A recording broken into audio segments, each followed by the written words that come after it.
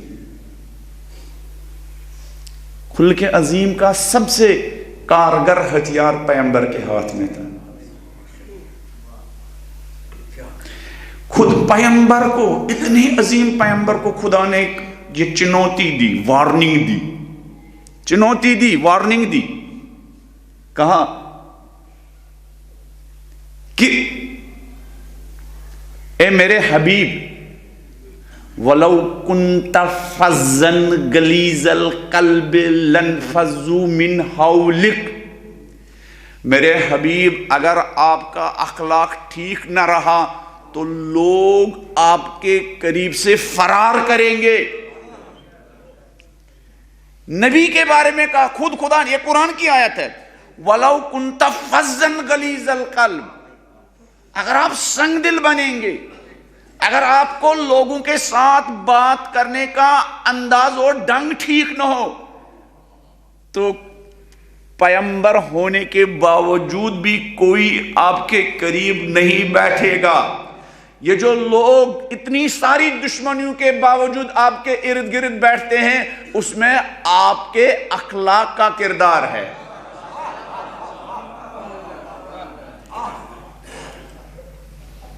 اس میں اخلاق کا کردار ہے۔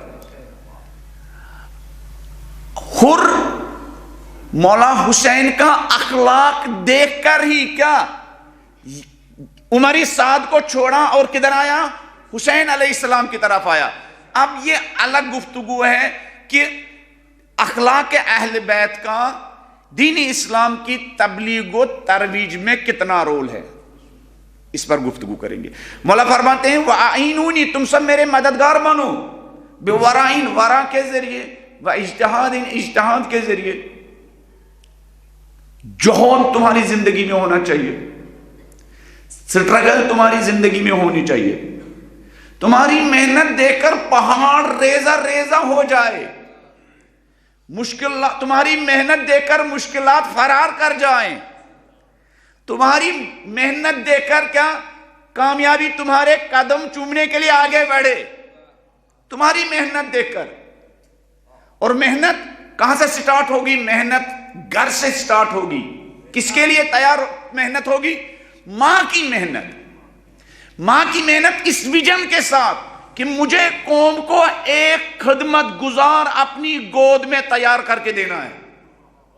ماں کس نیت سے بچے کو دودھ پلائے؟ اس نیت سے مولا میں اس بچے کو اپنے آرام کے لیے نہیں، آپ کا ناصر بنانے کے لیے دودھ پلا رہی ہوں۔ پھر یہ ماں جو دودھ پلا رہی، اس کو دودھ پلانے کا ثواب نہیں ملے گا، اس کو امام زمانہ کا ناصر بنانے کا ثواب ملے گا۔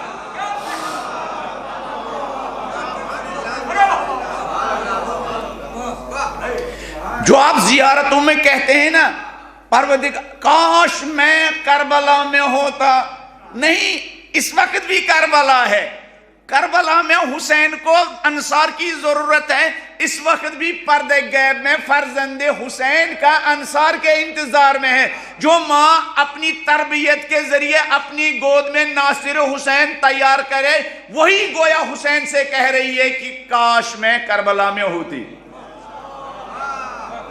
آج بھی کی ان شہیدوں کی ماؤں نے اسی نیت کے تحت بچوں کی تربیت۔ یہ عظیم لوگ آسمان سے نہیں ٹپکے، اور یہ عظیم لوگ زمین سے ہی نہیں نکلے، یہ عظیم لوگ بلند ہمت ماؤں کے دامن میں انہیں تربیت پائی۔ بلند ہمت، جو دودھ پلاتی تھی بچے کو، پہلے وضو کرتی تھی، اس لیے کہ اس کو پتا تھا مجھے عام انسان تربیت نہیں کرنا ہے، ناصر امام تیار کرنا ہے، ناصر مرجعیت تیار کرنا ہے، ناصر ولایت تیار کرنا ہے، ناصر خامنئی تیار کرنا ہے، ناصر سیستانی تیار کرنا ہے، ناصر انسانیت تیار کرنا ہے، ناصر انسانیت تیار کرنا ہے۔ ہمارے ہر کام میں محنت نظر آنی چاہیے، اجتہاد کے ذریعے، اجتہاد اور اپنے قوم کی سرفرازی کے لیے محنت۔ ایک شیعہ کا ویژن کیا ہونا چاہیے؟ شیعہ یعنی ایک شیعہ کا کیا خواب ہونا چاہیے؟ ایک شیعہ کا جوان کا خواب یہ ہونا چاہیے، میں اکثر میں نے ہو سکتا کچھ جوانوں نے سنا ہو کہ ایک خواب مرغی جیسا خواب ہے، یعنی اس کی پریوار کتنی ہوتی ہے، اس کے 2-3 چوزے ہے نا، اگر آپ ان کے ساتھ چھیڑیں گے تو وہ حملہ کرے گی، اگر آپ دوسری مرغوں کو کیا قدموں تلے مس لیں گے تو وہ ٹس سے مس نہیں ہوگی، ہے نا، اس لیے کہ اس کی پریوار وہی 2-4 اس کے چوزے ہوتے ہیں۔ اگر کوئی شیعہ صرف اپنے 2 بچوں کے بارے میں فکر مند، اس کا ہم غم پریشانی کیا اٹھنا بیٹھنا صرف یہ 2 بچے ہیں، تو اس کا غم وہی غم ہے جو ایک مرغی کا غم ہے۔ شیعہ کا غم پوری انسانیت کا غم، پوری بستی کا غم ہونا چاہیے، یعنی کم سے کم غم، کم سے کم درد جلال پور کے ایک جوان کا، جلال پور کے ایک مومن کا یہ ہونا چاہیے، پالنے والے کچھ ایسی ہمت دے دے کہ میں جلال پور کے تمام بچوں کو کیا سرپرستی کر سکوں۔ پالنے والے جلال پور بھی کوئی بھی بیٹی جس کے سر پر باپ کا سایہ اٹھ گیا ہو، پالنے والے ایسی ہمت دے، ایسی طاقت دے، میں ایسی بے سرپرست بیٹیوں کو سرپرستی کر سکوں۔ پالنے والے جلال پور کا کوئی بھی ٹیلنٹڈ قابل بچہ ضائع نہ ہونے پائے، ایسی طاقت دے، ایسی توانائی دے، ایسی قدرت دے، ایسا مال دے، میں ان کی صلاحیتوں کو بچا سکوں۔ میں اکثر کہتا ہوں کہ شیعہ دل والا ہوتا ہے لیکن فلمی دل والا نہیں، فلمی دل والا نہیں، یعنی جس کے دل میں بڑا درد ہوتا ہے، انسانیت کا درد ہوتا ہے، جو بڑی ذمہ داری شانوں پر اٹھانے کا درد جس کے سینے میں ہوتا ہے،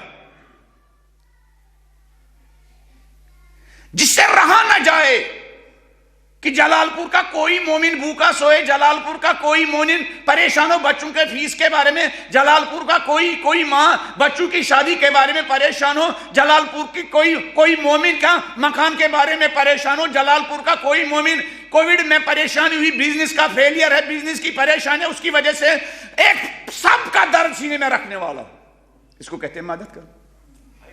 اور یہ اہل بیت نے آپ سے اور مجھ سے یہ تقاضا کیا ہے، اس لیے کل میں نے کہا تھا کہ یہ شیعہ ہونا آسان بات نہیں ہے، یہ شہادت گئی الفت میں قدم رکھنا ہے، اور اسی سے شیعہ کی قیمت بڑھ جاتی ہے۔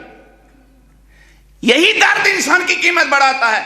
آپ کے بینک میں رکھا ہوا پیسہ آپ کی قیمت نہیں بڑھاتا ہے، آپ کے دل میں جو بڑا درد ہے وہ آپ کی قیمت بڑھاتا ہے۔ اگر پیسہ انسان کی قیمت بڑھاتا ہے تب تو یہ جو امبانی کو سب سے بڑا ہونا چاہیے تھا، لیکن میں نے کہا نہیں، بڑا خامنئی و سیستانی ہے، اس لیے کہ ان کے سینے میں بڑا درد ہے۔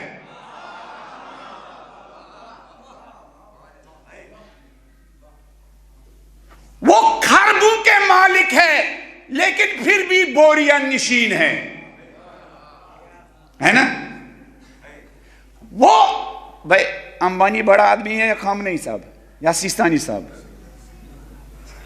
ارے ان کی دولت ان کے مقابلے میں کچھ نہیں ہے. دنیا بھر کے شیعوں کی دولت تو چھوڑیے، دنیا بھر کے شیعوں کی دلوں کی اور جانوں اور سانسوں کے بھی یہ مالک ہے.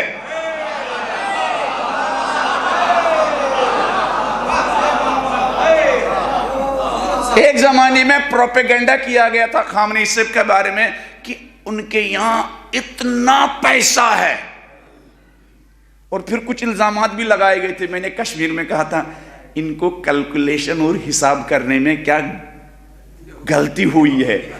خامنئی صاحب اتنا ہی نہیں ہے، تم سمجھو کشمیر کے پورے ہندوستان کے شیعوں کے پاس جو مال ہے نا، جو پراپرٹی ہے نا، جو زمینیں ہیں نا، جو گھر ہے نا، جو بینکوں میں ہے نا، وہ ان کا اپنا نہیں ہے، وہ نائب امام کا ہے.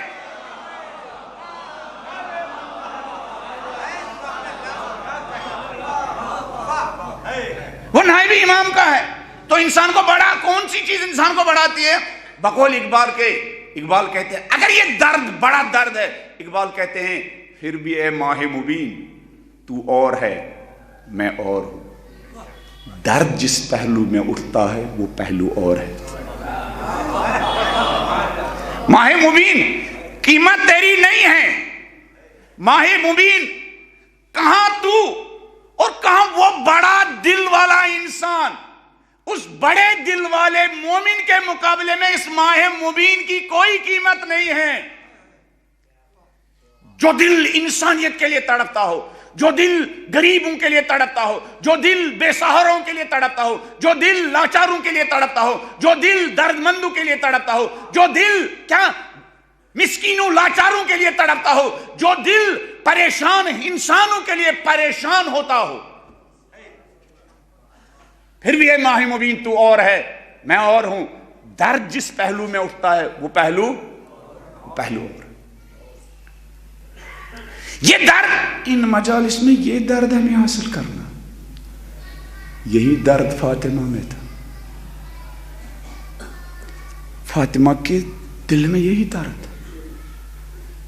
پیغمبر نے ایک بھوکے انسان کو سلمان کے حوالے کیا کہ سلمان جا کے مدینے کی کس گھر میں کہہ دو اس بھوکے انسان کو کچھ کھلاؤ. تو انہوں نے معذرت کی، کہا سلمان ہمارے یہاں کچھ نہیں ہے. اکثر ایسا ہوتا ہے نا، پتہ ہے عام طور پر جب مسکین آتا ہے مسجد کے نام پر لیتے ہیں، مکتب کے نام پر لیتے، لوگ کہتے ہیں کچھ نہیں ہے. پھر ایک دن ان کا جھوٹ پتہ چلتا ہے. پتہ ہے کب؟ جب شادی ہوتی ہے.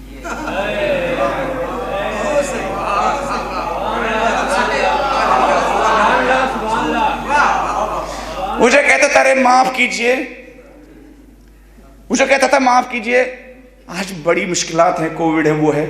اسی کووڈ میں دیکھیے جب ہم شادی کرتے ہیں تو 4-5 لاکھ روپے سے کیا، ارے آپ تو کہہ رہے تھے میرے پاس کچھ نہیں ہے، یہ 5 لاکھ کہاں سے آ گئے؟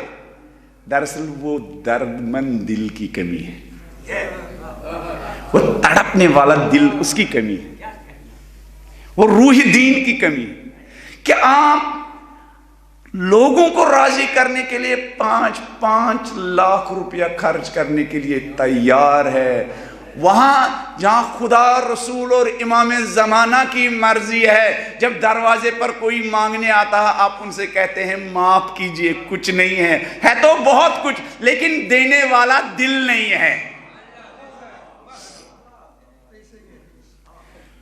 سلمان مدینے کے لوگوں نے کہا کچھ نہیں ہے، تو سلمان وہیں پر لے کے گئے جس در پر ہر سائل جاتا تھا. اور ہم بھی ان مجلسوں میں گویا گدائی کرنے کے لیے آئے.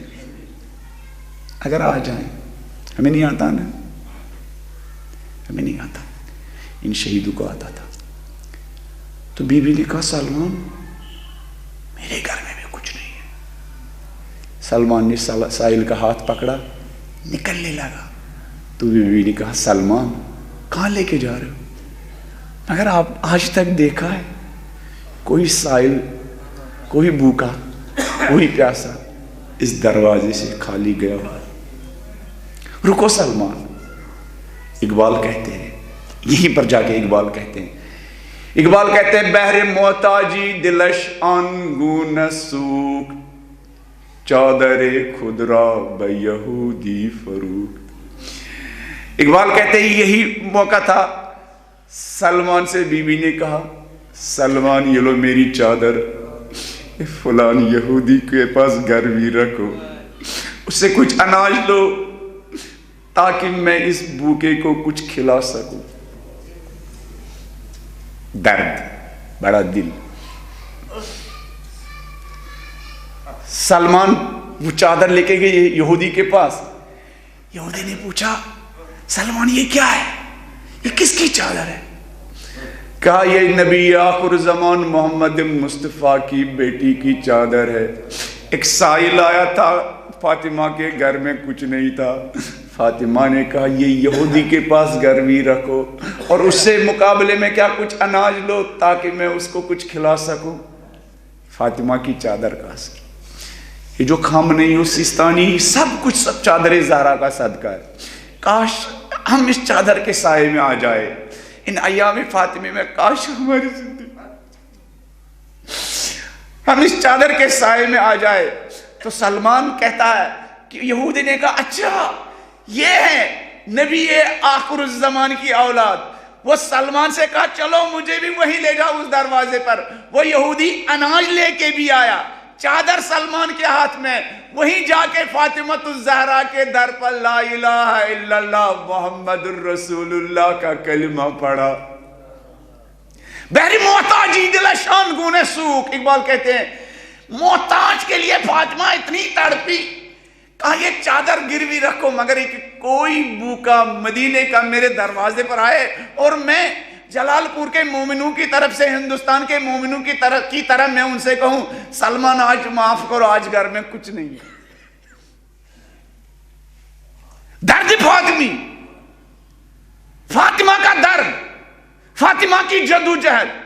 ایک تو گھر میں حسن و حسین و زینب ام کلثوم جیسے بچوں کی تربیت, شادی کا جوڑا. اس کی ہماری بہنیں زندگی بھر کفن سے زیادہ کیا کرتی ہے, کیا حفاظت کرتی ہے. اور سائل آ جائے, فاطمہ شادی کا جوڑا بھی سائل کو دے. یہ چیزیں ہمیں شور مچانے کے لیے نہیں, یہ چیزیں ہمیں یہ سکھا رہی یعنی انسانیت کس چیز کا نام ہے. آپ کے بدن پر کتنا قیمتی لباس ہے اس کا کوئی فائدہ نہیں ہے. آیا آپ کی نگاہوں میں انسانیت اتنی قیمتی ہے جس کے لیے آپ قیمتی لباس دے سکتے ہیں؟ اس سے آپ کی قیمت ہے. آپ کتنا قیمتی پہنتے ہیں یہ آپ کی قیمت طے نہیں کرے گا. آیا انسانیت آپ کی نگاہوں میں اتنی قیمتی ہے کہ آپ خوشی خوشی اپنا قیمتی لباس اس کو دیتے ہیں؟ یہ درس یونیورسٹی میں نہیں پڑھایا جا سکتا ہے, یہ درس یونیورسٹی کا نہیں. انسانیت کی درسگاہ کا نام یہی ممبر ہے, یہی عزا خانہ ہے.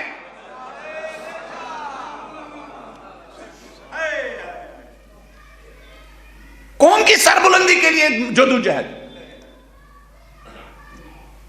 اور فاطمہ کے غلاموں کا طریقہ یہی تھا, فاطمہ کے غلاموں کا. ایک مرتبہ ہم شعر میں کہتے ہیں فاطمہ کی غلامی کا دعویٰ, لیکن فاطمہ کی غلامی کا دعویٰ عمل سے کرنا ہے. شہید عباس بابائی ایرانی ایئر فورس کے کیا ایئر مارشل اللہ. اب کیا چاہیے اس کے علاوہ؟ ایئر مارشل اللہ, جہاز چلانے والا نہیں, جہاز چلانے والوں کو کمانڈ کرنے والا, ان کا باس, ان کا لیڈر, ایئر مارشل اللہ. جب لوگ اس عہدے پر پہنچ جاتے ہیں نا تو وہ پھر زمین پر ان کے قدم کیا, ارے ممبر پر بیٹھ کر بھی انسان کے قدم زمین پر نہیں ہوتے. میں نے مجھ جیسے طالب علم کی کہہ رہا ہوں, بات کر رہا ہوں. آدمی یہ سبق بھول جاتا ہے, مگر یہ کہ آدمی کنیکٹڈ ہو کس سے؟ اہل بیت سے, نہج البلاغہ سے. کہ پھر بلندیوں کے بعد بلندیوں میں بھی اس کے اندر خاک ساری ہوتی ہے، بلندیوں میں بھی اس کے اندر کیا خاک ساری ہوتی ہے۔ یہ شہید عباس بابائی ایئر فورس کا باس تھا، ایئر مارشل اللہ تھا۔ کل میں نے چمران کے بارے میں کہا، انہوں نے ناسا میں پلازما فزکس میں پی ایچ ڈی کیا تھا اسٹوڈنٹس کے لیے۔ پھر اپنی بزرگوں کو سمجھائیے گا کہ یہ پلازما فزکس کیا ہوتی ہے۔ پھر بھی وہ خاک نشین، اتنا خاک نشین تھا۔ ایک دوست نے میرے سامنے اشارہ کیا لیکن پوری بات نہیں سنائی، وہ اتنا خاک نشین تھا۔ واقعاً ابو تراب لوگوں کو خاک نشین بناتا ہے۔ ابو تراب، مٹی کا باپ، جس کا وہ امام ہو وہ بھی خاکی ہوتا ہے، وہ خاکی ہو جاتا ہے۔ یہ چمران کبھی کبھی یہ ایران میں واپس لبنان سے لوٹنے کے بعد ایران کے ڈیفینس منسٹر بنے تھے، وزیر دفاع۔ آپ لوگ ہندی میں اس کو کیا کہتے ہیں؟ رکشا منتری بنے تھے۔ کیا بنے تھے؟ رکشا منتری۔ لیکن ان کے اندر اتنا تواضع تھا، یہ کبھی کبھی اسٹوڈنٹس کو لے کے چلتے تھے گلیوں میں، ہاتھ میں جھاڑو، اور پھر گلی کوچے کی صفائی کرتے تھے، امام بارگاہ کی صفائی کرتے تھے، مسجد کی صفائی کرتے تھے۔ پھر ان کے اسٹوڈنٹ کہتے تھے سر جھاڑو آپ کیوں اٹھا رہے ہیں، ہم خود صفائی کریں گے۔ تو یہ چمران ان سے کہتے تھے بچوں تم لوگ ایک چیز کی صفائی کرتے ہو، میں دو چیزوں کی صفائی کروں۔ وہ کہتے تھے سر کیسے؟ آپ کے ہاتھ میں بھی جھاڑو، ہمارے ہاتھ میں بھی جھاڑو، آپ بھی صفائی کرتے ایک چیز کی، ہم بھی اسی کی صفائی کریں۔ وہ کہتے تھے نہیں، میں سڑک کی صفائی کے ساتھ ساتھ اپنے اندر کے غرور کی بھی صفائی کرتا تھا۔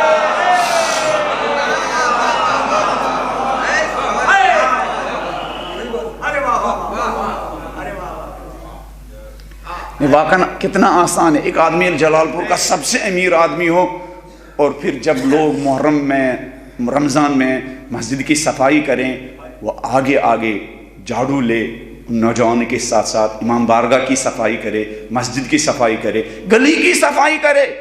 مومن کی گلی کوچے بھی صاف ہونے چاہیے، لوگ وہاں سے گزرے وہ کہے بھائی یہ کن لوگوں کی گلی ہے تو صاف نظر آتی ہے۔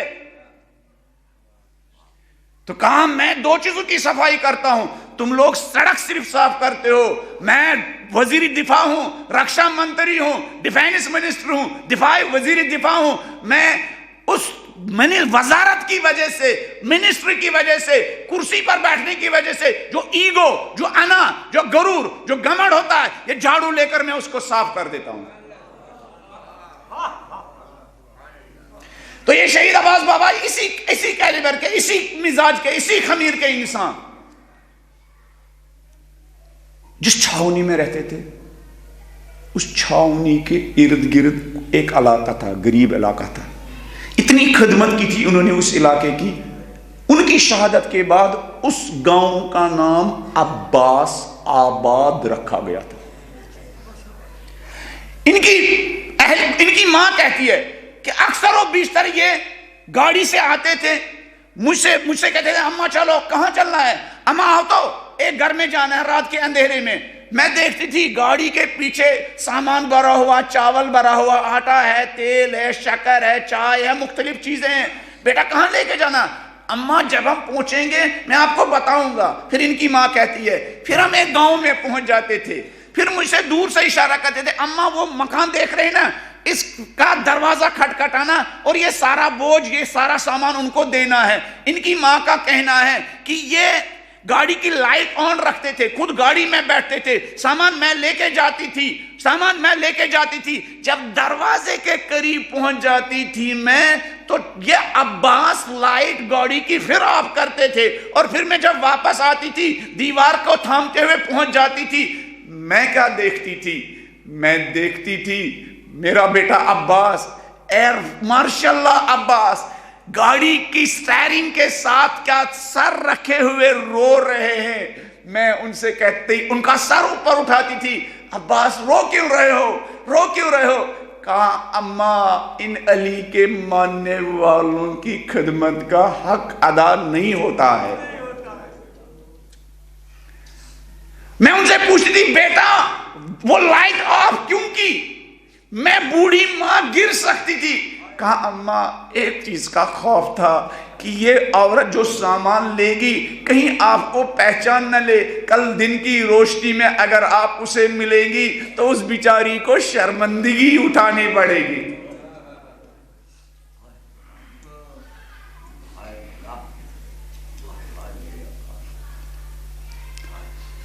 اس کو کہتے ہیں اجتہاد، اس کو کہتے ہیں اجتہاد، محنت کرنا۔ محنت تو سب لوگ کر رہے ہیں، لیکن شیعوں کی محنت اور عام لوگوں کی محنت، شیعہ دور تک دیکھتا ہے، اس کی عزت کا بھی خیال رکھتا ہے، اور منت کا احسان اور احسان کا تصور بھی نہیں ہے۔ وہ تو ہر دم کہتا ہے حق تو یہ ہے کہ حق ادا، حق تو یہ ہے کہ حق ادا نہ ہو۔ وَعَيْنُونِي بِوَرَعٍ، ورع کے ذریعے میری مدد کرو، وَاجْتِہَادٍ، اجتہاد کے ذریعے میری مدد کرو۔ اور ایک فیلڈ جس میں ہمیں محنت کرنے کی ضرورت ہے،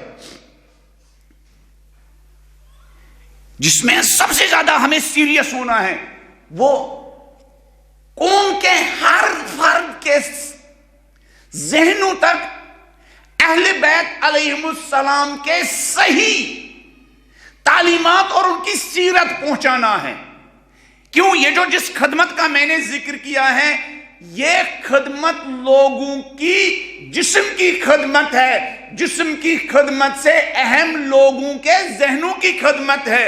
لوگوں کے جسم کی خدمت ان کو راشن اور اس طرح کی چیزیں دے کر کی جا سکتی ہے، لوگوں کی فکروں کی خدمت اہل بیت کی صحیح تعلیمات کے ذریعے کی جا سکتی ہے۔ اور آپ کے اہل بیت کی تعلیمات میں وہ گہرائی ہے، آپ یہ نہ سمجھے ہم چونکہ سال میں 1000 مجلسیں کرتے ہیں لہذا اہل بیت کی تعلیمات کے لیے کلاسز کی ضرورت نہیں ہے، اہل بیت کی تعلیمات کے لیے کانفرنس کی ضرورت نہیں ہے، اہل بیت کی تعلیمات کے لیے گھر گھر کلاس کی ضرورت نہیں ہے، نہج البلاغہ کی کلاس کی ضرورت نہیں ہے۔ ممبر پر زیادہ سے زیادہ نہج البلاغہ کا انٹروڈکشن دیا جا سکتا ہے، نہج البلاغہ کے اتنے سارے خطبے، نہج البلاغہ کے اتنے سارے مولا کے خط، نہج البلاغہ کے امام علی کے اتنے سارے نورانی کلمات ممبر پر بیان نہیں کیے جا سکتے ہیں۔ اس کے لیے ہر شیعہ گلی میں، ہر شیعہ کوچے میں، ہر شیعہ مسجد میں، ہر شیعہ امام بارگاہ میں، بلکہ ہر شیعہ گھر میں نہج البلاغہ کی ہفتہ وار کلاس لگنی چاہیے۔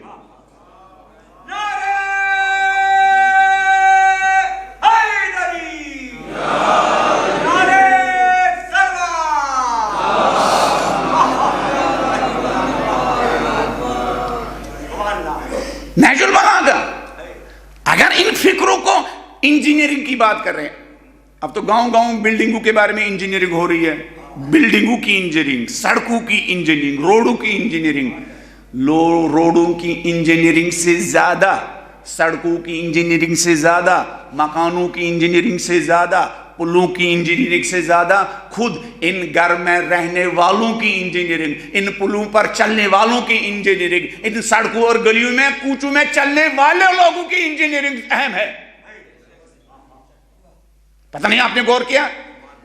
دنیا والے سڑکوں کی انجینئرنگ کر سکتے ہیں، بلڈنگوں کی دیواروں کی انجینئرنگ کر سکتے ہیں، لیکن اس گھر کی انجینئرنگ کر سکتے ہیں، مضبوط مکان آپ کو بنا کے دے سکتے ہیں، لیکن اس گھر کی 4 دیواری کے اندر مضبوط کرداروں کی کون انجینئرنگ کر سکتا ہے؟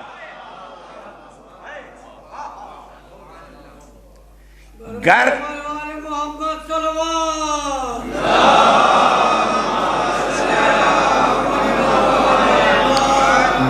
اور مکان میں فرق ہے۔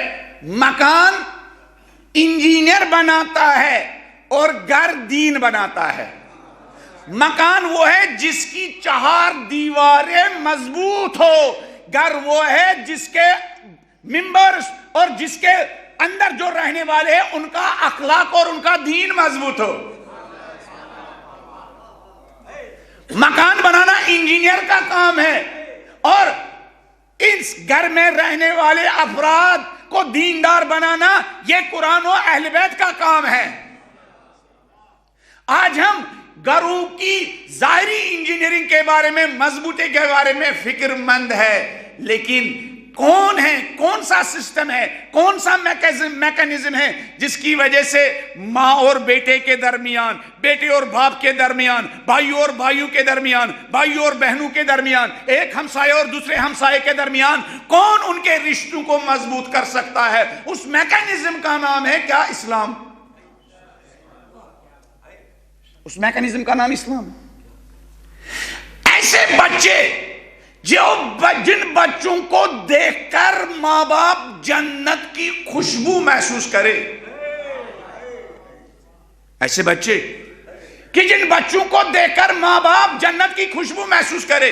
زہرا ایسی بیٹی تھی جن کو دیکھ کر پیغمبر برملا اظہار کرتے تھے کہ اشم ریح الجنہ، میں فاطمہ کو دیکھ کر، ان کے اخلاق کو، ان کے وقار کو، ان کا ادب کو، ان کے طرز زندگی کو دیکھ کر گویا میں اسی دنیا میں جنت کی خوشبو محسوس کر رہا ہوں۔ بیٹی فاطمہ کا باپ کے ساتھ بات کرنے کا انداز اتنا پیارا تھا، اتنا مؤدبانہ تھا، اتنا وقار کے ساتھ تھا، اتنا اخلاق کے ساتھ تھا۔ جب سورہ نور کی آیت نمبر 24 نازل ہوئی کہ لا تجلوا دعاء الرسول بینکم کدعاء بعضکم بعضا، جس طرح تم ایک دوسرے کو پکارتے ہو، ارے محمد ادھر آؤ، ارے غلام حسین ادھر آؤ، اس طرح نبی کو مت پکارا کرو، محمد کہہ کر مت پکارو، یا رسول اللہ کہہ کر پکارو۔ تو بی بی کہتی ہے میں نے بھی اس آیت کے نازل ہونے کے بعد ابتا کے بجائے، ابتا یعنی بابا جان، ابتا، اہل بیت بچوں کو بھی پیار سے پکارتے تھے اور اہل بیت کے بچے بھی والدین کو پیار سے پکارتے تھے۔ بی بی کہتی ہے جب میں نے بھی یا رسول اللہ کہنا شروع کیا تو پیغمبر نے کہا کہ پیغمبر نے فرمایا انہا لم تزل فیک، میری بیٹی یہ آیت تمہارے بارے میں نازل نہیں ہوئی ہے، قولی یا ابتا، تم جس طرح اس سے پہلے یا ابتا میرے بابا، جس طرح اس سے پہلے ابتا کہتے تھی ابتا، اسی طرح ابتا کیوں کہا کرو۔ پھر پیغمبر ریزن بھی بتاتے ہیں، سنو پیغمبر ریزن بھی بتاتے ہیں، فَإِنَّهَا أَحْيَا لِلْقَلْبِ، بیٹی جب تم مجھے ابتا بابا جان کہہ کر پکارتی ہو تو میرا دل تازہ ہو جاتا ہے۔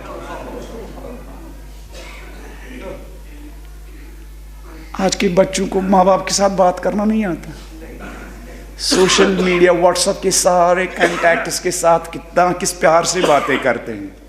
میں نے یہ جملہ بارہا کہا، کچھ لوگوں کے ساتھ پیار کے ساتھ بات کرنے سے زندگی تباہ ہوتی ہے اور کچھ لوگوں کے ساتھ پیار کے ساتھ بات کرنے سے کیا زندگی آباد ہوتی ہے۔ سوشل میڈیا پر نامحرم عورتوں کے ساتھ بات کرنے سے زندگی تباہ و برباد ہوتی ہے، ماں باپ کے ساتھ پیار و محبت کے ساتھ بات کرنے سے زندگی آباد ہوتی ہے۔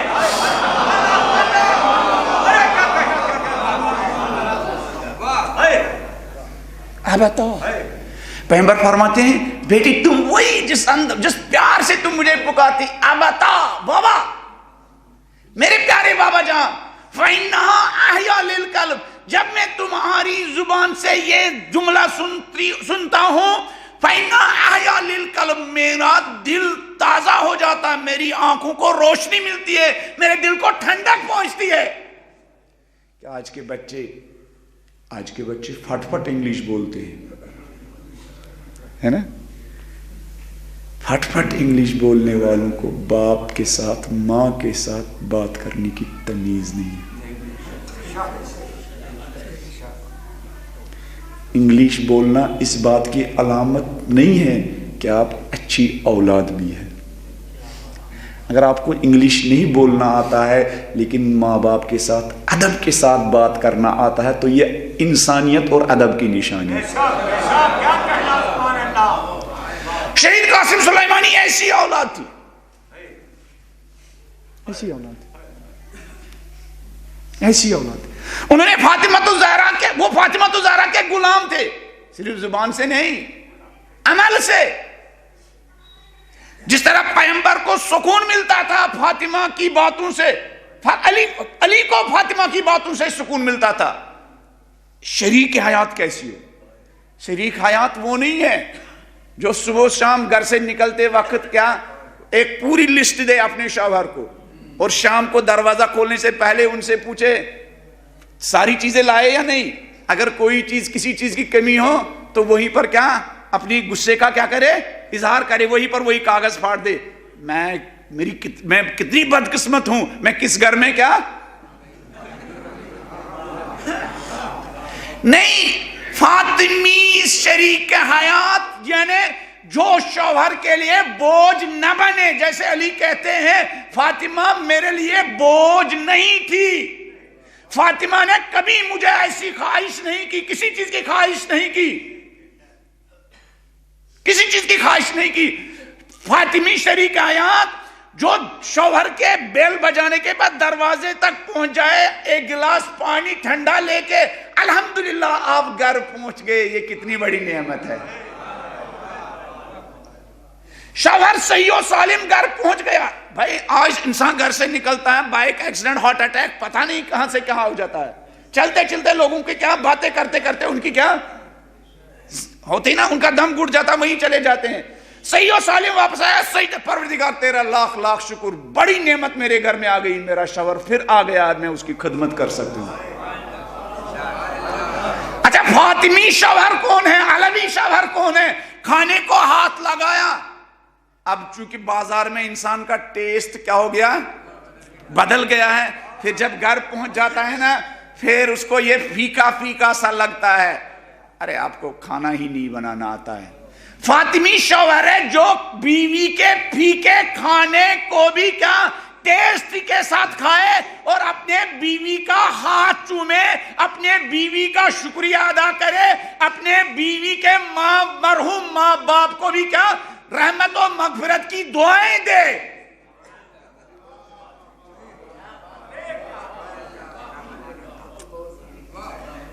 امام خمینی کی بیٹی، یہ میں نے اس سے پہلے بھی میرے کچھ دوستوں نے سنا ہوگا جو یوٹیوب چینل کو فالو کرتے. امام خمینی کی بیٹی کا کہنا ہے کہ ایک دن دسترخوان پر ہم کھانا کھا رہے تھے، جب کھانا لگ گیا تو ایک دو لقمے ہم نے کھائے تو کھانا بالکل پھیکا تھا. ماں اس میں نمک ڈالنا کیا بھول ہی گئی تھی، اور میں نے ارادہ کیا اٹھوں، کھڑکی کھولوں اور یہ لقمہ کیا باہر پھینکوں. اتنے دیر میں بابا نے یعنی امام خمینی نے جب پہلا لقمہ کھایا، اپنی میری ماں یعنی اپنی شریک حیات خدیجہ، ان کا نام تھا خدیجہ ثقفی، ہاتھ بلند کیے، خدیجہ آپ کے ماں باپ کو خدا کروٹ کروٹ جنت نصیب فرمائے، اس ماں کو کروٹ کروٹ جنت نصیب فرمائے. اس ماں نے کتنا اچھا پکانا آپ کو سکھایا ہے. خمینی صاحب کی بیٹی کا کہنا ہے جب امام نے، آغا نے ہماری ماں کے اس پھیکے ہوئے کھانے کے لیے شکریہ کرنا شروع کیا اور اس کے ماں باپ، مرحوم ماں باپ کو دعائیں دینا شروع کی، ہم نے وہ پھیکا ہوا کھانا کیا اندر پہنچا دیا. کیوں؟ اس میں نمک کی کمی ہے بیوی کے پکانے میں، اس میں محبت کی کمی نہیں ہے.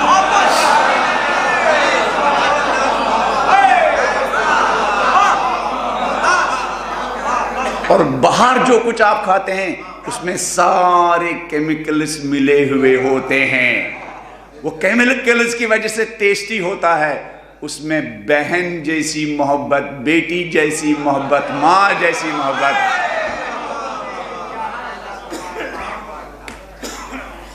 بات کرنے کا انداز، چھوٹی چھوٹی باتوں سے گھر کا ماحول جنت نما بنایا جا سکتا ہے. چھوٹی چھوٹی باتوں سے کتنی جھونپڑیاں جنت جیسی ہے اور کتنے بنگلے کیا جنگل جیسے ہیں.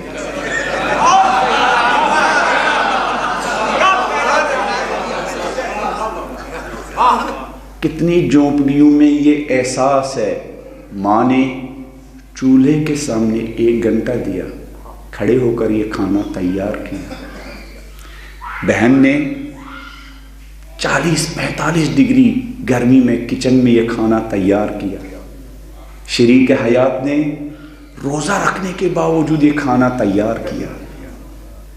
اگر اس میں کسی چیز کی کمی رہ بھی گئی ہو تو ہم تو اس کا شکریہ بھی ادا نہیں کر سکتے۔ جھونپڑی، فاطمہ کا گھر بھی معمولی تھا۔ یہ امام خمینی کا جملہ، سلام ہو فاطمہ کے اس حقیر گھر پر جس کی نور کی کرنیں آسمان تک پہنچ جاتی ہیں۔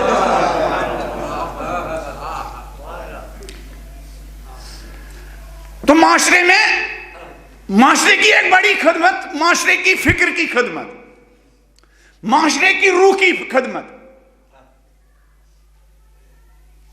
نوجوانوں کی فکروں کی خدمت، بیٹیوں کی ذہن کی خدمت۔ اور وہ خدمت کس کے ذریعے کی جا سکتی ہے؟ اہل بیت کی سیرت کے ذریعے، اہل بیت کا طرز زندگی، فاطمی طرز زندگی لوگوں تک پہنچانے کے ذریعے وہ خدمت کی جا سکتی ہے۔ اور بڑی خدمت وہی خدمت ہے جو آپ لوگوں کی، معاشرے کے جسموں کی خدمت کرتی ہے، بڑی خدمت ہے۔ لیکن سب سے بڑی خدمت وہ ہے جو آپ کسی معاشرے کی کیا؟ روح کی خدمت کرتے ہیں۔ وہ خدمت کیا ہے؟ اس خدمت کے ذریعے آپ انسان بناتے ہیں۔ میں نے کہا تھا سلیمانی اسی طرح کے انسان تھے، سلیمانی اسی طرح کے انسان تھے۔ سلیمانی کے دوست، ان کے کمانڈر نقل کرتے ہیں کہ شہید شام سے آتے تھے، تہران میں ان کے بچوں کا اپنا گھر تھا لیکن ماں باپ کرمان میں تھے، لیکن کبھی کبھی تہران پہنچ کر سیدھے ماں باپ کے پاس جاتے تھے۔ ہاسپٹل، ان کا کہنا، ان کے دوست کا کہنا ہے کہ ان کی ماں تہران میں ہاسپٹل میں بیمار تھی۔ ہم تہران شام سے جب پہنچے، سیدھے ہاسپٹل پہنچے تو ہاسپٹل میں ان کی ماں بیڈ پر لیٹی ہوئی تھی۔ میں نے اب سردار کو پریشان دیکھا، میں نے کہا سردار آپ پریشان لگ رہے ہیں، خیریت تو ہے؟ کہا اگر آپ مہربانی کریں گے تو آپ کمرے سے باہر جائیے، اس وارڈ سے باہر جائیے۔ کہا میں باہر گیا، لیکن چونکہ مجھے ان کی حفاظت کا خیال تھا، میں اوپر سے شیشے سے دیکھ رہا تھا۔ سردار نے اپنی ماں کے بیڈ سے، ان کے پیروں سے وہ چادر ہٹائی، وہ لحاف ہٹائی اور پھر ماں کے قدموں کو چومنے لگے، اور پھر چومنے کے بعد ماں کے پیر اور وہ تلوے اپنی آنکھوں کے ساتھ مس کرنے لگے۔ کہا بیٹی فاطمہ تم مجھے اب عطائی کہو، اس لیے کہ میرے دل کو سکون ملتا ہے، اس لیے کہ میرے دل کو قرار ملتا ہے، اس لیے کہ میری آنکھوں میں ٹھنڈک محسوس ہوتی ہے۔ سلیمانی فاطمہ کا غلام ماں کے قدموں کو چومتا ہے، اس لیے کہ احساس، اس کو پتہ ہے نا ماں ہی کے قدموں کے نیچے جنت ہے، ماں کے قدموں کو چومتا ہے اور ان قدموں کو اپنے آنکھوں کے ساتھ کیا مس کرتا ہے، اور ماں سے کہتا ماں اپنے بیٹے قاسم کو معاف کرنا، میں اپنی مصروفیات کی وجہ سے آپ کی خدمت کا حق نہیں ادا کر پا۔ ایسی نسل کہاں تربیت ہوتی ہے؟ ایسی نسلوں کی تربیت کہ جو نسل ماں باپ کی دل کا قرار بنے، ایسی نسل جو ماں باپ کے دل کا سکون بنے، ایسی نسل جو ماں باپ کے دل کا چین بنے، ایسی نسل جو ماں باپ کی آنکھوں کے لیے ٹھنڈک ہو، ایسی نسل جن کو دیکھ کر ماں باپ کی پریشانیاں دور ہو، ایسی نسل جن کو دیکھ کر ماں خالق کی بارگاہ میں ہاتھ اٹھا کر کہے پالنے والے غربت کا کوئی شکوہ نہیں ہے، میں کتنی امیر ماں ہوں پالنے والے کہ میرے اس گھر میں قاسم جیسا بیٹا ہے، میرے اس گھر میں اتنا بہادر بچہ ہے، پالنے والے مجھے کوئی گلہ نہیں ہے۔ دوسروں کے یہاں پیسہ ہے، ہمارے یہاں پیسہ نہیں ہے، لیکن پالنے والے جن کے پاس پیسہ ہے ان کے پاس اس طرح کے نورانی بچے نہیں ہیں۔ پالنے والے میں تیرا کس زبان سے شکریہ کروں، بی بی میں کس زبان سے تیرا شکریہ کروں، تیرے صدقے مجھے ایسی اولاد ملی ہے جن کو دیکھ کر مجھے بھی جنت کی خوشبو محسوس ہوتی ہے۔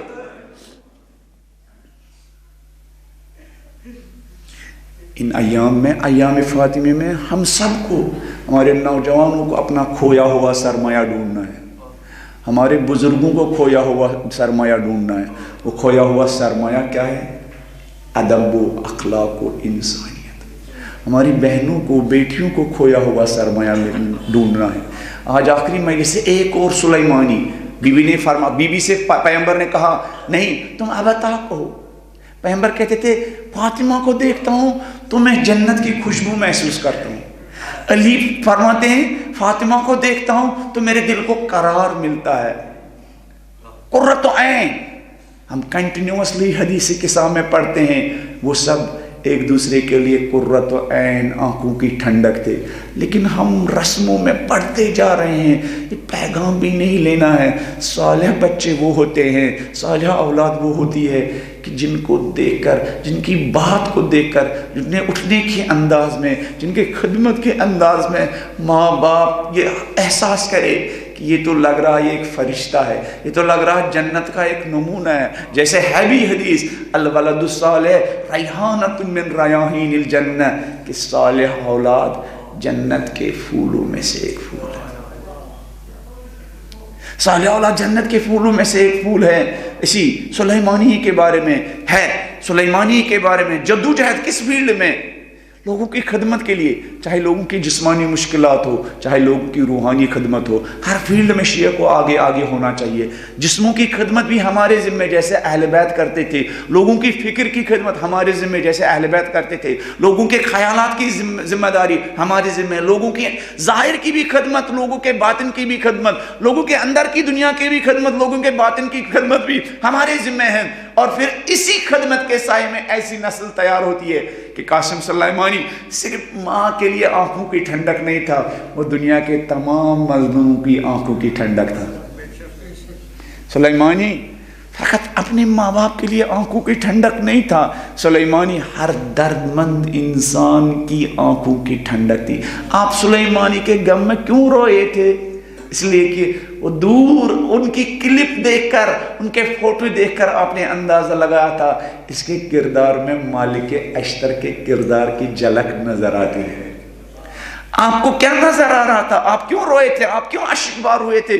ہماری یہ نوجوانہ کیوں، ہمارے نوجوان یہ ان کے کیوں گرویدہ ہے؟ اس لیے کہ ہمیں بھی آج بھی جب ہم ان کو دیکھتے ہیں تو ہمارے دل کو سکون ملتا ہے۔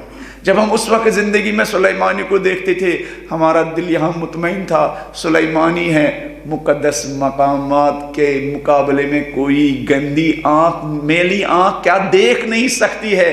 ان مقدس مقامات کا ایک محافظ ہے مالک اشتر کی صورت میں۔ یہ سلیمانی اتنی ساری مصروفیات کے باوجود ایک دن باپ کو اٹھاتے ہیں، مشہد لے کے جاتے ہیں، مشہد، انہی مصروفیات میں، شام کی مصروفیات میں۔ ماں باپ کے ہمارے اوپر حق ہوتے ہیں۔ اگر ماں نے ٹی وی پر، موبائل پر کربلا کا کوئی منظر دیکھا اور دل میں حسرت پیدا ہوگی زیارت کی، تو آج کے زمانے کا نوجوان کہتا ہے ماں پیسے نہیں ہیں۔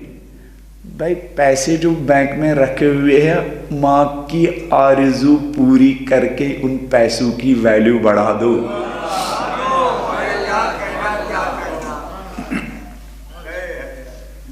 ایک دن دکان بند کرنی چاہیے، ماں کو گاڑی میں بٹھانا چاہیے،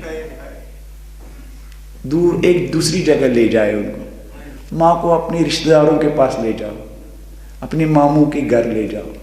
کیا زندگی ہر دم دکان کھولنے سے ترقی نہیں ملتی ہے، کبھی کبھی دکان بند کرنے میں ترقی ہوتی ہے۔ اس لیے کہ ماں باپ کی خوشی کا خیال کر کے آپ کی زندگی کے بند دروازے خدا کی اجازت سے کھلتے ہیں. سارے زندگی کے دروازے میں اور آپ نہیں کھول سکتے. ہماری زندگی کے سارے بند دروازے ہم نہیں کھول سکتے ہیں. ماں کی خدمت کی وجہ سے زندگی کے کتنے بند دروازے کھل سکتے ہیں. باپ کی خدمت کی وجہ سے زندگی کے کتنے بند دروازے کھل سکتے ہیں. بہن کی خدمت کر کے زندگی کے کتنے بند دروازے کھل سکتے ہیں. اپنی شریک حیات کا دل جیتنے سے زندگی کے کتنے بند دروازے کھل سکتے ہیں.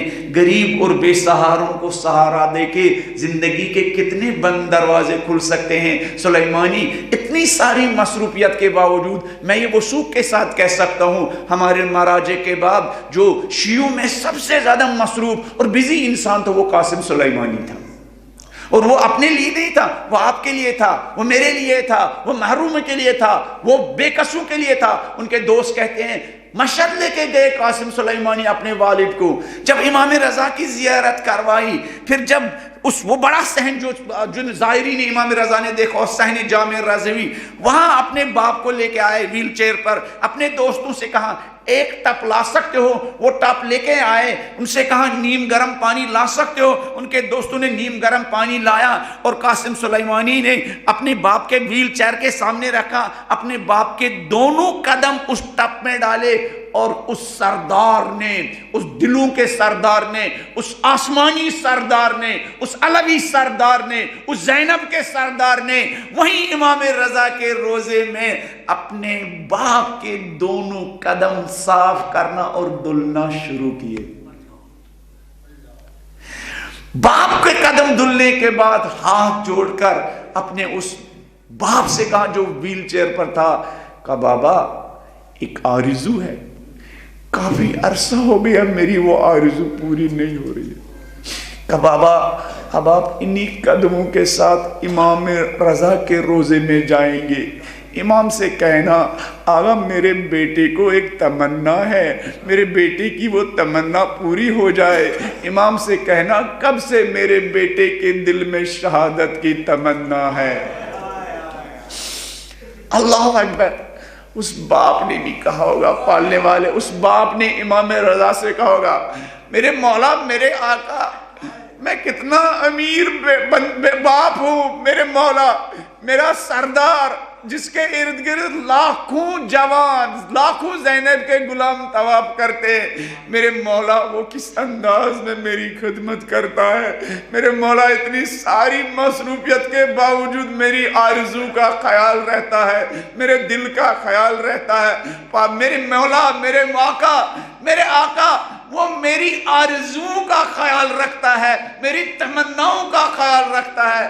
میرے مولا میرے آقا ذرا میرے بیٹے کی تمناؤں کا خیال رکھیے تاکہ اس کی شہادت کی تمنا پوری ہو جائے. اسی کو کہتے ہیں ربنا ہب لنا من ازواجنا وذریاتنا قرۃ اعین. پالنے والے ہمارے بچے ہمارے لیے، ہمارے بچوں کو، ہماری نسلوں کو، ہماری اولاد کو ہماری آنکھوں کی ٹھنڈک، ہماری آنکھوں کا قرار، ہمارے دل کا سکون بنا دے. یہ لوگ واقعاً ایام فاطمیہ کا حق ادا کرتے تھے. ان شہداء نے واقعاً ایام فاطمیہ کا حق ادا کیا تھا.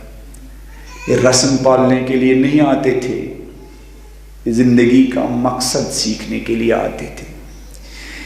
یہ عادت کے طور پر نہیں آتے تھے، ان کو یہ احساس تھا فاطمہ کا ذکر اپنے دلوں کو زندہ کرنے کے لیے آکسیجن اور ان ہواؤں سے بھی زیادہ ضروری ہے. اس لیے کل بھی میں نے کہا یا پرسوں میں نے کہا کہ کہاں سے جنگ چھوڑتے تھے دعائے عرفہ پڑھنے کے لیے. جنگ یہ چھوڑتے تھے. مجھ سے میرے پاک جوانوں نے کہا تھا کہ آپ ایک پوری مجلس قاسم سلیمانی کے بارے میں پڑھیے گا. میں ان سب سے معذرت چاہتا ہوں، نہ تو میرے اندر وہ صلاحیت ہے کہ میں پڑھ سکتا اور نہ وقت اجازت دے رہا ہے. شہید سلیمانی 40 سال میدان جنگ میں ڈٹ جانے والا، سہارا کیا تھا؟ خدا پر ایمان کے بعد ان کا سہارا کیا تھا؟ یہ جو دعائے توسل ہم پڑھتے ہیں، ہمیں احساس ہی نہیں ہوتا ہے کہ اہل بیت مشکل کشائی کر سکتے ہیں۔ کاش جس طرح ہم ڈاکٹر کے پاس اپنی عاجزی کا اور عاجزی کا اظہار کرتے ہیں، ارے ڈاکٹر صاحب تمام ڈاکٹروں نے مجھے چھوڑا ہے، پھر عاجزی روتے ہیں، کاش ہم یہ دعائے توسل پڑھتے پڑھتے یہ عاجزی کا احساس کرتے ہیں کہ یہی در ہے، یہی ہمارے دلوں کے طبیب ہے۔ سلیمانی کو خدا کی ذات پر، نبی کے رسالت پر، اہل بیت کے توسل پر بہت اعتقاد تھا۔ ایک ویڈیو میں کچھ جوانوں کے ساتھ شیئر کروں گا، سنیے گا۔ اس میں وہ خود کہتے ہیں شہیدوں کے ماؤں کے درمیان شہید سلیمانی تقریر کرتے ہیں، تقریر کرتے کرتے ان شہیدوں کی ماؤں سے کہتے ہیں، شہیدوں کی ماؤں، ہم نے میدان جنگ میں جگہ جگہ فاطمۃ الزہرا کی مادری دیکھی ہے، ممتا دیکھی ہے۔ ہم نے جب دریاؤں میں مقابلہ ہوتا تھا وہاں بھی فاطمہ کی ممتا دیکھی، جب مشکلات بڑھ جاتی تھی تو وہاں بھی ہم نے فاطمہ کی ممتا دیکھی ہے۔ پھر ایک جملہ کہتے ہیں شہیدوں کی ماؤں، جب تمہارے بچوں کے زخمی بدن میدان میں پڑے ہوئے تھے، شہیدوں کی ماؤں، جب تمہارے بچوں کے زخمی بدن میدان میں پڑے ہوئے تھے، میں نے وہاں بھی اور اس وقت بھی فاطمہ کی مادری اور فاطمہ کی ممتا دیکھی ہے۔ فاطمہ نے ماں کی طرح ہمیں پیار دیا، فاطمہ نے ہمیں ماں کی طرح سہارا دیا، فاطمہ نے ماں کی طرح ہمارا خیال رکھا۔ میں کہوں گا سلیمانی، فاطمہ کیوں نہ تمہیں ممتا کی طرح اور مادرانہ شفقت کیوں نہ دیتی؟ فاطمہ تو وہ تھی جس نے پیغمبر کو اپنی مادرانہ شفقت سے نوازا تھا۔ فاطمہ جب نبی کو پیار دیتی تھی تو پیغمبر کہتے تھے فاطمہ تم بھی ہو، پیغمبر کہتے تھے پالنے والے یہ تو میری بیٹی ہے، مگر خدمت کا انداز ماں جیسا ہے۔ پالنے والے فاطمہ میری بیٹی ہے لیکن پیار دینے کا انداز ماں جیسا ہے۔ پالنے والی میری فاطمہ میری بیٹی ہے لیکن ماں کی طرح میرا خیال رکھتی ہے۔ پالنے والے فاطمہ میری بیٹی ہے لیکن میرے زخموں کو ماں کی طرح مرہم کرتی ہے۔ فاطمہ کو دیکھتا ہوں ماں کی شفقت یاد آتی ہے۔ فاطمہ تو میں ابھی فاطمہ اپنے باپ کی ماں تھی، ہم کہیں گے فاطمہ آپ کی شہادت کے ایام ہے فاطمہ۔ اگر ہم گناہگاروں کو فاطمہ آپ کی ممتا مل جاتی فاطمہ، ہمارے مشکلات آسان ہو جاتے فاطمہ۔ یہ ماں جس کو پیغمبر کہتے تھے فاطمہ تم میں ابھی آ، جب اس ماں کے آخری دن تھے ام سلمہ سے کہا ام سلمہ ذرا مجھے اپنے حجرے میں لے جاؤ، میں کچھ دیر آرام کرتی ہوں، کچھ دیر کے بعد آنا۔ اگر میں نے جواب دیا ٹھیک، اگر میں نے جواب نہیں دیا تو سمجھنا فاطمہ دنیا کو چھوڑ کر چلی گئی۔ ام سلمہ کمرے سے باہر نکلی، پریشانی کی حالت میں تھی۔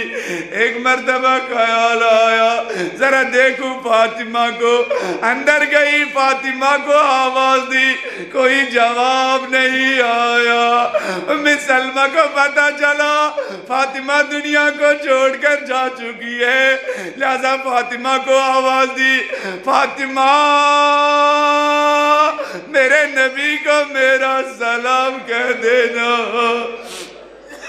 ام سلمہ سوچ رہی تھی اب حسنین آئیں گے، ان کو کیسے سنبھالوں۔ اتنے دیر میں دروازے کے حسنین اندر ہوئے۔ ام سلمہ ان کو سمجھانا چاہتی تھی، لیکن خاندانی نبوت جہاں بچوں کو ماں کے ساتھ والہانہ محبت ہوتی تھی، حسنین اپنے ماں کے کمرے میں گئے۔ پہلے حسن گئے، پتہ ہے آزادارو کس انداز میں مولا حسن نے ماں کو آواز دی، کہا میری ماں، اپنے حسن کے ساتھ دو جملے بات کیجئے میری ماں، کہیں ایسا نہ ہو میری روح بدن سے خارج ہو جائے۔ اس کے بعد حسین آئے، اپنے ماں کے قدموں کو چومنا شروع کیا، کہا میری ماں، اپنے لگتے جگر حسین کے ساتھ دو جملے بات کیجئے میری ماں۔ ماں میں آپ کے بعد کس کو پکاروں گا میری ماں۔ ام سلمہ نے حسنین کو سنبھالا، کہا جا کے بابا کو قبر دو۔ جب حسنین علی کو قبر دینے گئے آزادارو، وہ علی جس کا سہارا فاطمہ تھی، وہ علی جس کے دل کا سکون فاطمہ تھی، وہ علی جس کے دل کا چین فاطمہ تھی، جب بچوں نے کہا بابا ہم یتیم ہو گئے، عزادارو سنو گے علی کا حال کیا تھا؟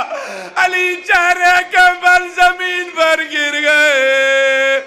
شاید علی نے کہا ہوگا فاطمہ تو میرا تنہا سہارا تھی، اب علی بے سہارا ہو گیا۔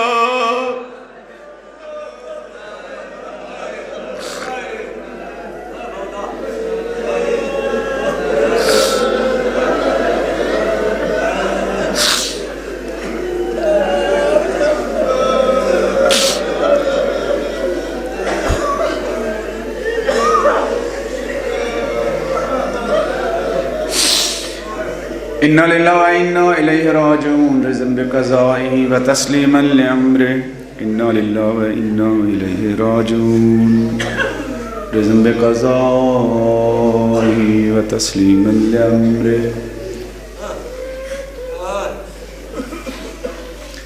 پالنے والے فاطمہ کی بارگاہ میں ہماری ایک ٹوٹے پھوٹے الفاظ، پالنے والے ان عزاداروں کے ان آنسوؤں کے صدقے، ہماری بہنوں بیٹیوں اور ماؤں کے ان آنسوؤں کے صدقے، پالنے والے ہمیں فاطمۃ الزہرا کی معرفت نصیب فرما، پالنے والے اولاد فاطمۃ الزہرا کی معرفت نصیب فرما، پالنے والے فاطمہ کے راستے کی معرفت نصیب فرما، پالنے والے فاطمہ کے مشن کی معرفت نصیب فرما، پالنے والے فاطمہ کی جو پسند تھی اس کو اپنی پسند بنانے کی توفیق عطا فرما، فاطمہ کا جو طرز زندگی تھا وہ طرز زندگی اپنا طرز زندگی بنانے کی توفیق عنایت فرما، فاطمہ کی جو سیرت تھی اس سیرت پر چلنے کی توفیق عنایت فرما، جس قرآن کی صبح و شام فاطمہ تلاوت کرتی تھی پالنے والے اس قرآن کے ساتھ اپنا رشتہ استوار کرنے کی توفیق عنایت فرما، جن اندھیری راتوں میں فاطمہ عبادت کرتی تھی پالنے والے ہمیں بھی نماز شب اور پنجگانہ نماز اول وقت پڑھنے کی توفیق عنایت فرما، پالنے والے انسانیت کا جو درد فاطمہ کے دل میں تھا ہمیں بھی اپنے سینوں میں وہ درد پیدا کرنے کی توفیق عنایت فرما، فاطمہ کے دل میں جو ولایت اور امامت اور رسالت اور دین کا درد تھا ہمیں بھی ولایت، امامت اور رسالت اور دین کا درد اپنے سینوں میں پیدا کرنے کی توفیق عنایت فرما۔ پالنے والے جس طرح فاطمہ بے سہاروں کو سہارا دیتی تھی، ہمیں بھی بے سہارا لوگوں کو سہارا دینے کی توفیق عنایت فرما۔ پالنے والے جس طرح مدینے کے تمام پریشان حالوں کی پریشانی فاطمہ اپنی پریشانی سمجھتی تھی، پالنے والے ہمیں بھی قوم کے پریشان حال لوگوں کو سہارا دینے کی توفیق عنایت فرما۔ پالنے والے تعلیمات فاطمہ کو، مشن فاطمہ کو عام کرنے کے لیے ہمیں اپنے اختلافات اور اپنی دوریوں کو ختم کرنے کی توفیق عنایت فرما۔ فاطمہ اور اہل بیت کے مشن کی تبلیغ اور ترویج کے لیے ہمیں ایک دوسرے کے ساتھ اتحاد، بھائی چارگی، اخوت قائم کرنے کی توفیق عنایت فرما۔ اپنی زندگیوں میں روح فاطمہ ڈالنے کی توفیق عنایت فرما۔ پالنے والے جن مرحومین نے ہمیں فاطمہ اور اولاد فاطمہ کی تربیت کی، ان کی محبت ہمارے دلوں میں ڈالی، پالنے والے ان مجالس کے صدقے ان سب کی قبروں کو نورانی فرما۔ پالنے والے مختلف طریقوں سے جو لوگ اس بستی میں اور دوسری جگہوں پر دین اور مکتب اہل بیت کی خدمت انجام دے رہے ہیں، پالنے والے ان کا سایہ ہمارے سروں پر دراز فرما۔ پالنے والے ان کے مرحومین کی مغفرت فرما۔ پالنے والے خصوصاً فرزندان زہرا حضرت آیت اللہ عظمہ سید علی خامنئی، حضرت آیت اللہ عظمہ سید علی سیستانی، سید مقامت، اور پوری دنیا میں مکتب اہل بیت کی اور مظلوم مکتب کی بے لوث خدمت انجام دینے والے تمام علماء کی اور دیگر جوانوں کی توفیقات میں اضافہ فرما۔ پالنے والے دشمنوں کا غلبہ ہر طرف ہے، پالنے والے فاطمہ کی آنسوؤں کے صدقے، فاطمہ کی اولاد کی آنسوؤں کے صدقے، پالنے والے مکتب اہل بیت مسلمانوں کے اور انسانیت کے دشمنوں کو نیست و نابود فرما۔ پالنے والے تمام مشکلات کا حل ظہوری امام زمانہ ہے، پالنے والے ان عزاداروں کے آنسوؤں کی قسم، ان کا واسطہ پالنے والے ظہوری امام زمانہ میں تاجیل فرما۔ ہمارے نوجوانوں کو، ہمارے طالب علموں کو، ہمارے علماء کو امام زمانہ کے مشن کے لیے اپنے آپ کو تیار کرنے کی توفیق عنایت فرما۔ ایسی زندگیاں جو زندگی امام زمانہ کو پسند آئے، ایسی زندگی بسر کرنے کی توفیق عنایت فرما۔ ایسی صلاحیتیں جو صلاحیتیں امام زمانہ کے کام آیا، ایسی صلاحیتیں اپنے اندر پیدا کرنے کی توفیق عنایت فرما۔ ایسی صلاحیتوں، ایسا کردار جس کردار کا خریدار امام زمانہ بنے، ایسا کردار اپنانے کی توفیق عنایت فرما۔ پالنے والے ہمیں بھی شوق شہادت ہے، پالنے والے امام زمانہ کی رکاب میں جہاد کرنے کی توفیق عنایت فرما۔ جہاد کے بعد امام کے آغوش میں جام شہادت پینے کی توفیق عنایت فرما۔ ماتم حسین۔